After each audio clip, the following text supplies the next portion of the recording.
abatazi bya politiki bati Claudette atinyuka gute kujya kuri televiziyo akavuga asa n'ubwira abagenzi b'inshuti ze nk'abyo yari yakoze bitari byaturakaje bihagije. Umva uyu nguyu umunyamabanga wa leta muri minisiteri y'uburezi Claudette mu maso urabona ko ari umuziranenge rwose nta kibi yakora cyangwa ngo agambirire ariko aziga imbwirwaruhame rwose. Buriya kujya kuri televiziyo y'igihugu ukavuga nk'aho ubwira abantu mwigana ni hatari. Ati umwana akarengane, ati niba abantu bakabonye ubwo kabayeho niyo mwe mwabyita urangare kuri rubanda ari akarengane ntacyo wahindura. Icyo wakora cyoroshye ni ukujya mu mujyi w'abandi mukabana amahoro ukabahumuriza ugasemba bazi niyo baba babyumvise nawe we usabwa guca bugufi ukituriza kuko urabona ko mabuja nta rwango yagira kuko ntabwo uriya mwana bafite icyo bapfa rwose. Uyu yitwa Dekiza yibera mwazwa bag ndavuga kuri Instagram ati nyakwa Dr Claudette umunyabanga muri Minedike ari we IRERE yavuze ko ngo bahamagana nimero umuryango wa Marewontine yitabwa n'undi. Akomeza abwira RBA ko ngo ubundi bahamagana nimero itari gusa akanica mu magambo nanone nkuko nawe ugiye kubyumva ngo bitabwe n'undi avuga ko hataboneka nk'abyo mu gupresenta amanota tutari twayibonye ko harimo akantu katena banza wumve iyi nkuru banzi go hari ibisamaranga mutima yanjye nibiri kuri imihanda bati uyu mugore utarashira gasuzugura akagira ukuntu avuga nk'abamansera nanzi nuwahe ko twumva ashaka guhangana. Twese twishimira umusaruro. His Excellency Paul Kagame ate ugize akatebo nta kabuza ubuyorivu ababyibuka murabyuka ko byaba ubwo nubundi havugaga inkundura ko ngo state minister yateruraga 500 bya ruswa ngakunde hagira ikigo cyambere mu zamini bya leta. His Excellency Paul Kagame ati murandavura kubuza kweri mu buhinda abanyeshuri n'urubyiruko biraby'imihanda mpaka Minister Education yeguye ngo yaragize uruhare niba kuko ari byo yego ngo yaragize uruhare mu gutanga ikizamini cya leta kuri bamwe ngo bakigire amanota menshi abigaragambya no barushaho gukaza umurego mpaka modi amwirukanye da none bamwereka tubanze turambike umurongo nako fact imwe hano. Uyu state minister yize kuri Five Girls hano i Kigali hana uyu mwana mwiza usutse udusuko twagisirimu witwa Ora wagaragaye kuri kamera yize ndavuga kuri Five Girls School.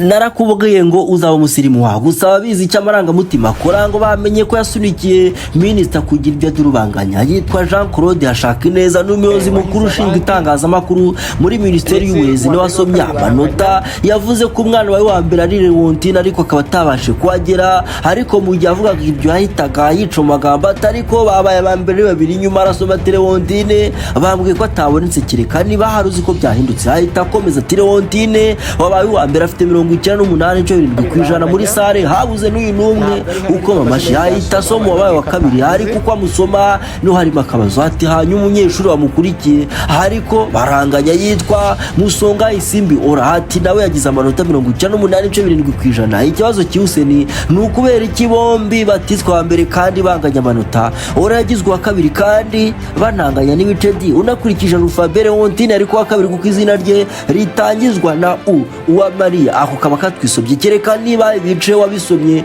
ahatarabibaze neza nako ahatarabishoraga neza. Yitwa wa Maria Rwandin yiga inyamasheke kuri ISF Nyamasheke yagize amanota 98.7%.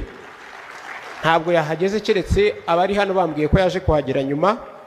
Hanyuma umunyeshuri wamukurikiye ariko baranganya bagize 98.7% yitwa Musonga Isimbi Ora. Ikirenze ariko agiye gusaba ko batanga ibihembo uyu mugabo ati state minister ndamusaba azadufashe ku bihembo bye nk'umunyeshuri wabize abandi mbese tugeze mu bihembo umwari nimero 2 ahitaba wahize abandi ako gatuma bamwe bananirwa kubyumva nuko bagwa mu kantu hamwe nanjye twese nyine turumirwa bundi bwa muhanzi Semivumbi niba atari Semivumbi ati abaraho twese twarume twifata ku munwa ati mbandoga nyiringabo rwese amigwa amaye nk'abaraho bose twarume nuko twifata ku munwa mwana wa mama niburi inshuti inyuguti reka dusoma inyandiko n'ijwi rya diaspora irakoze mwene buzagara ndijisho rimurikira amatsiko yawe inyuguti ku yindi reka dusobanure inyuguti hano harya ngo niki cyabaye uretse uhana rwasera by'imihanda reka nza ariko tubigosore turebe mu kuri n'ibinyoma hano. Turasabanya ko wa Minister of State kuza ko muduhembera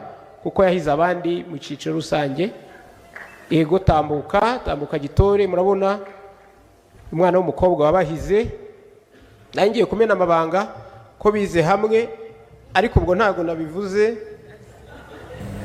turetse gukabiriza ibintu nk'uko state minister bivuga biriya byose ngo byabaye mu mvugo y'ibirori nta nabi cyangwa se ikindi cyari kigamijwe nko kumwima ibye. Uyu nguyu hashaka ineza ushinzwe itangazamakuru muri minisiteri y'uburezi wasomaga amanota ati naringiye kumena ibanga ko bize hamwe ariko ndabiretse. Ikibazo abandi bamotari baza ni ese ntimwabonye ko baje bafatanye ku rutugu nyine nk'abaziranye? Ayimana bandika kuri Twitter, ndavuga kuri X, ndavuga iyi tweet irimo itangaza abatsinze ntabwo bigeze bari kugaragaza izina rya Leontine nibura ngo bavuge ko yatsinze ariko hatabonetse, ndetse banagaragaje isimbi orankwayiza abandi muri orevo yose mu Rwanda bamwerekana wenyine nta no kuvuga ko yaba arabaye wa kabiri nyuma y'uwo bari bizeye nako bari batangaje imihanda bagakunda itikuye bati ubwo nta kintu mubonamo. Reka twongere mirindi kuri imihanda mu bihembo twabonyemo agahanga katari kanini ariko nyine abazi politike ngo ni kuri abikinwaga. Nyamara Narisa Theogene Manirakiza nubwo ahunze igihugu aracakunda leta yacu ubumwe na kirenga, ndetse akanatubwira ko ibyo akora ari ubusesenguzi gusa nta marangamutima yandi abivangamo. Ayinya Narisa ariko nta nutayibona ati Minister Dr. Claudette ubwo yavuze ko site 243 zagaragaye gukopera ariko ngo ko bikiri mu iperereza hazamo isubyo ariho ibariza ibibazo bibiri. Icyambere ati niba ari site 243 zakopeye ushingira ku cyo uvuga ko uyabaye wa mbere mu gihugu kandi ugikora iperereza, mbese ati muri aho 243 ntafa cyangwa iyo nyamasheke ya Leontine irimo ku buryo baba barakopeye nabo niba sigo bibiri byaho wagize abambere bitari mahagaragayemo gukopera ubwirwa n'iki 100% ko aho mwise ko hakopeye atari kuva umwana ugira 99% akaba wa mbere kandi mu by'ukuri arengana. Icyakabiri abaza ati none se nyine wagendeye kucyo uvuga ko aka karere karushije utundi kandi ugifite operation y'abakopeye utaremeza neza? Mu yandi magambo atese kuki izo site 243 zitandura imitsindire y'uturere kandi ko birumvikana. Iyi point ya Theogene Manirakiza ifite ishingira 100% ko site 243 ni nyinshi cyane, harimo barenganye cyangwa se abatararenganye, bityo kwemeza ngo uyu ni uwa mbere cyangwa se ni uwanyuma biragoye niba hatarimo manipulation of data. Uyu mwana mwiza wari wazanywe kuri kamera bwa mbere asizwe itangirira Minedik mu buryo bumwe cyangwa ubundi. Shenge muri interview yumvishe wumva ari umwana usobanutse kandi warezwe ngazavemo washaka kuba we uko byagenda kose. Hati cyambere ni aiming high, gutumbira intego nini, gutrust in the process no gukora cyane. Mbese koko nyine akwiye kuba mbere mu gihugu pe. Uburyo akwiye ibibazo by'abanyamakuru bicise nka kubera iki watsinzwe amasomo ugatsinde ati ibyo bijyanye n'intego yanjye kandi byose akabisubiza yitonze ari pose muri make nta gihuga. Ereka burya shahu nawe uzamusiri muzige kandi ku kigo gisobanutse nka Fair Girls School, Gashura Girls Academy, Ntare Secondary School n'ahandi bene nkaho. Haryo we umwana wawe nako we mwize nako simyinjemo cyane ndakurwaza umutima nyabo. Aiming high no trusting in the process no gukora cyane. Ababyeyi ubundi ni iki cyagukundishije amasomo watsinzemo cyane ndetse nandi watsinzwe cyane byagenze gute? Ko ntabwo wujuje 100%. Yego cyankundishije amasomo natsinze cyane naho nshaka kugera mbere na mbere n'uwo nshaka ko wawe mu hazaza hanjye. Ndashaka kumvisha ibyo dutere tuvuga ko Honorable Dr. Claudette n'abagenzi be basize icyangira umwana kitari ngombwa. Soma hano ne mwana umusiki navuga kuri X. Uyu wanditse biyitwa Confiance MCI ati nubwo nta numwe uri kubivuga ariko nukuri mbabwije ukuri iyi interview y'umwana ntabwo nayikunze irimo akantu kumya Kigali bwinshi ngo icyambere getting the school kumpereza Minerval ati ni ababyumva babyumvise icyumweru cyiza aka ni myozereka. None state minister ni muntu cyundi wese yaje avaye ese koko ni ikibazo ko yarize ku kigo cy'abasirimu kikiduha abana b'abahanga cyangwa n'amaranga mutima y'abakunda byacitse nk'Theogene Manirakiza ese koko abasuzugura cyangwa ubanze bigenwa n'umuntu ata byose ndabitangaho umuco mutuntu n'utundi. Honorable Dr. Claudette rere n'umunyapolitiki kaba n'umunyamwuga bijyanye n'ikoranabuhanga ICT mu Rwanda kuri ubakora nk'umunyabanga wa leta muri minisiteri y'uburezi mu Rwanda state minister ashinzwe ikoranabuhanga uburezi bw'imyuga n'umenyangiro TVET izwe kuri uyu mwanya na Perezida wa Repubulika mu kwezi kwa Gashyantare 2020. Honorable Claudette kandi ni umwe mu banyeshuri b'imfura biga kuri Fire Girls School i Kigali. Iyi ngiyi ifashwa by'umwihariko na Jeannette Kagame. Kikaba ikigo cyubatse izina ibuke niho ora nawe kikaka muri kaminuza icyiciro cya kabiri cya kaminuza navuga bachelor's degree yakize mu bya computer science muri kaminuza nkuru y'u Rwanda ya 12. Yashikaje umamye y'icyiciro cya gatatu cya kaminuza navuga master's degree mu bya computer engineering muri Oklahoma Christian University mu mwaka wa 2013. Abazi bya politiki Nyarugenge bazakubwira ko abize muri Oklahoma Christian University aribo barandasa u Rwanda. Uziko se na coach Gary yerekeza muri Amerika ariho aragiye kwiga PhD. Ntumbaze niba yararangije. Oya, ibyo ntabyo nzi. Ahubwo imirimo yakoze mbere kwa ministeri, mbere kugirwa ministeri w'ikoranabuhanga n'uburezi bw'imyuga yagiye akora imirimo ikomeye mu mishinga n'inzego z'ikoranabuhanga mu Rwanda. Yabaye umunyamabanga uhoraho permanent secretary muri ministeri y'ikoranabuhanga na innovation mu mwaka wa 2018. Aba kandi umuyobozi mukuru wayoboye ishami rya innovation n'iterambere ry'ubushabitsi muri Mitech. Yanabaye mu bashinze anayobora KERA na Fab Lab Rwanda. Mbese aba umwe mu bashinze kandi bakayobora aya maze afasha urubyiruko guhanga udushya mu ikoranabuhanga. KERA na Fab Lab Rwanda ni biki? KERA Kigali Laboratory and Fab Lab Rwanda twin technology innovation hubs located in Kigali, Rwanda. While KERA focuses primarily on software development, web tech and digital entrepreneurship, Fab Lab Rwanda provides physical digital fabrication tools for hardware IoT engineering projects. Both are located at Telecom House in Kacyiru. Muri make ni ibigo bikorerwamo software development ndetse by'umwihariko KERA bifasha afite ama business ya digital mu Rwanda. Mujye mumenya mu mariza nyabona mu gihe abashaka kubaka za hardware nka robots n'ibindi bo baca muri Fab Lab Fabrication Laboratory. Izi laboratory rero Honorable IRERE ari mu bazishinze. U Rwanda ruzura umwaka kandi rwose dufite abayobozi beza bashoboye. Uyu state minister kandi umwe mu bagize uyu muryango ugamije gushikariza abakobwa gukunda no kwiga ikoranabuhanga Girls in ICT Rwanda. Dusoza nka Minisitiri w'imyuga n'ikoranabuhanga mu burezi bw'u Rwanda kuri cyane amavugura mu burezi harimo gushyira imbaraga mu mashuri y'imyuga n'ubumenyingiro TVET. Ikindi ni uguhuza ikoranabuhanga n'uburyo bwo kwiga mu mashuri yose mu Rwanda.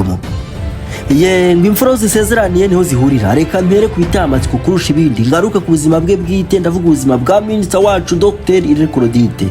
Uretse kuba afite izina ryiza IRERE akaba na mwiza yarize no ku kigo cyiza kujyanye n'ubuzima bwe bwite nta makuru menshi yabyo ari hanze. Bati IRERE keeps her personal and family life private, focusing her public profile strictly on her career in technology, innovation and education. There is no public available or official information regarding a husband or marital status for the Rwandan politician and Minister of State for Education. Bati IRERE udusubiza neza mu Rwongereza nta kunda basunuza tuzuru bashaka kwinjira mu buzima bwe bwite bivanga mu bitabareba kandi koko nako ni kuri twese. Ngewe se nifuza ko mwamenya hiki niyo byaba biri mu nyungu za rubanda twese twige kumenya ibitureba bitatureba turebe hirya. Ni IRERE yize muri Leta Zunze Ubumwe z'Amerika ku bwa buruse ya guverinoma itangwa na Perezidansi y'u Rwanda. Yize ari umuhanga cyane kandi akura inyuguti. N'umwe muri bandebereho mu Rwanda mu by'umwihariko abatanga urugero rwiza ko n'umwana w'umukobwa ashoboye kandi nawe ashobora kwikoranabuhanga akaryiga kandi rwose akaryiga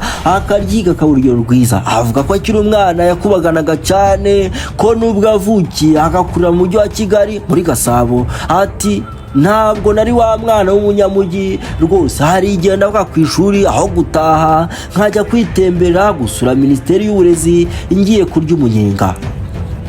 IRERE avuga ko kera yigeze kujya kuri Minisiteri y'Uburezi agiye kurya umunyenga muri esanseri, none bakabashimira ubuyobozi bukuru ko aho yajyaga kurya umunyenga hariho yahawe kubera umuyobozi. Mbere yuko ngusaba ko twarura mu nkuru zakunzwe kurusha izindi, reka nsike ngusomeye n'ubutumwa bw'inshuti y'inyuguti twese dukundira uburanga. Utinde kandi harya ndakubwiye icyo azira muri RBA utubona inde nkomeje gutsindira. Ndavuga Jide Bibio yewe ngo azira kuba atanga ibitekerezo bye byinshi kandi byiza kuri Twitter. Ndavuga X hano mwamusiki kuri inshuro nabwo nk'umuntu yebe Twitter. Ndavuga X yarahari nti yabibonye by'umukino w'injangwe n'imbiba ukomeje gukirirwa mu maso ye, nawe yahita azataje kuvuguruza kuri inshuro ahubwo aje gutanga ibitekerezo bye kandi dukunda. Ati kenshi ngaruka ku byavuzweho cyane ariko iyi kesi dore icyo nkuyemo. Ati cyambere mubyeyi w'umwana ndavuga wa Maria Rwandans ati nta byacitse kuko umwana wanjye umusaruro w'ibyakoze ntabwo bawishe. Ibi byakurikiyeho nabyo twarebonye umwana ashyikirizwa ibihembo bye. Ibibazo byabayemo nabyo bikomeje gutanga umuco. Egeze n'amatwi yawe wumva aka kantu neza yewe. Bibi aragira ati kindly tureke gukomeza kubishyira ku bitugu bya mugenzi we Musonga Isimbi Oramuduku ati bangaje amanota ibi byabe nta ruhare yabigizemo nta cyamuryango yakoze nujya kwibasura mwana sinzi ngo abakire sinzi ngo nta uniforme yambaye sinzi ngo interview bibi ati tekereza iki kintu ari wowe wakwishimira ko uyu munsi cyangwa ejo yakubitana n'ihohoterwa umwana n'umwana n'umujyambere twishimira intsinzi y'abana ikibazo cyabayemo cyagiye gutuma Leontine adaterwa ishema n'umusaruro we yaharaniye gikurikiranwe hanyuma twirinde kuvutsa hora ibyishimo by'umusaruro w'ibyo yaharaniye bombi ni ishema ryacu reka tubake tutagize n'umwe duhutaza asogira ati blessings nanjye ntidure mu nkuru zakunzwe kurusha izindi kuri Rwanda abroad duhure muri comments dutanga ibitekerezo tudahutazanya iri ni ijwi rya diaspora rivugira mu byaro bya Indiana bose barabahamagara byumvikane Leontine niwe wari ku mwanya wa mbere